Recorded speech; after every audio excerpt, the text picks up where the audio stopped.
নিজে চোখে দেখা হলো না স্বরাষ্ট্রমন্ত্রীকে, শোনা হলো না মুখের কথা, অথচ ইচ্ছে ছিল বহু আগে। ভাগ্যের পরিহাসে মৃত্যু হলো স্টেডিয়ামে। অধরাই রয়ে গেল স্বরাষ্ট্রমন্ত্রীকে নিজে চোখে দেখার স্বপ্ন। স্বরাষ্ট্রমন্ত্রী অমিত শাহকে দেখতে গিয়ে আচমকায় মৃত্যু নদিয়ার হাঁসখালি ময়ূরহাট 1 নম্বর গ্রাম পঞ্চায়েত প্রধানের। শুধুমাত্র পদ, চেয়ার কিংবা ক্ষমতার জন্য রাজনীতি নয়, বিজেপির আদর্শ মন থেকেই ভালোবাসতেন তিনি, যাকে বলা হয় একেবারে দল অন্তঃপ্রাণ মানুষ। দলীয় নেতৃত্বের মুখ থেকে একটু কথা শোনা কিংবা নিজের চোখে একবার দেখার জন্য বহু বাধা প্রতিবন্ধকতা অতিক্রম করেও পৌঁছে যান সভাস্থলে, কিন্তু শেষ দেখা হলো না আর। উচ্ছ্বাস নিয়েই ফিরে আসছে নিথর দেহ, পড়ে রইল প্রধানের চেয়ার। কলকাতার নেতাজি ইন্ডোর স্টেডিয়ামে দেশের স্বরাষ্ট্রমন্ত্রী অমিত শাহের মিটিংয়ে গিয়ে মৃত্যু হলো নদিয়ার হাঁসখালির ময়ূরহাট 1 নম্বর গ্রাম পঞ্চায়েত প্রধানের।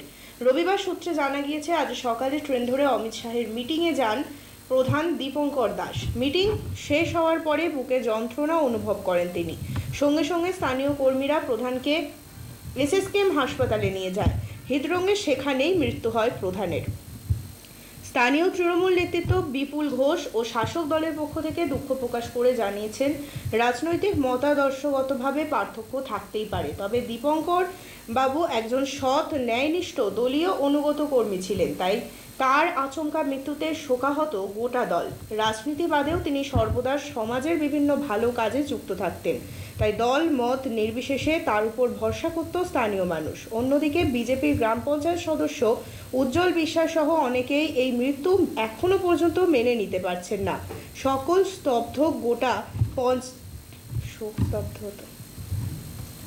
শোকস্তব্ধ গোটা পঞ্চায়েত সহ এলাকা। বলছি, আপনাদের মোরহাট 1 নম্বর গ্রাম পঞ্চায়েতের প্রধান কিছুক্ষণ আগে মারা গিয়েছে, কি বলবেন? আমাদের 1 নম্বর গ্রাম পঞ্চায়েতের প্রধান সে বিজেপি করে, কিন্তু আমাদের সবাইকে নিয়েই চলে এবং ভালো ব্যবহার, এবং তার জন্য আমরা দুঃখিত। আপনারা কি তার সমবেদনা করছেন? হ্যাঁ, সমবেদনা করছি।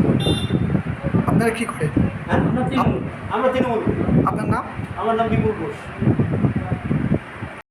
অতি দুঃখের সহিত জানানো যাচ্ছে, ময়ূরহাট 1 নং গ্রাম পঞ্চায়েতের প্রধান, সকলের প্রিয়, আমাদের সকলের শ্রদ্ধেয় দীপঙ্কর দাস মহাশয় আজ কলকাতায় অমিত শাহজির সবাই অংশগ্রহণ করতে গিয়েছিলেন এবং ওইখানে গিয়ে অসুস্থ হয়ে পড়ে এবং এ লোকের মায়া ত্যাগ করে পরলোকে গমন করেন।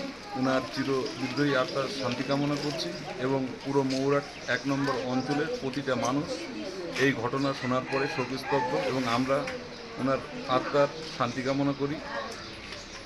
আপনার পরিচয়? আমি রামদুলালপুর গ্রামের নির্বাচিত সদস্য, আমার নাম উজ্জ্বল বিশ্বাস।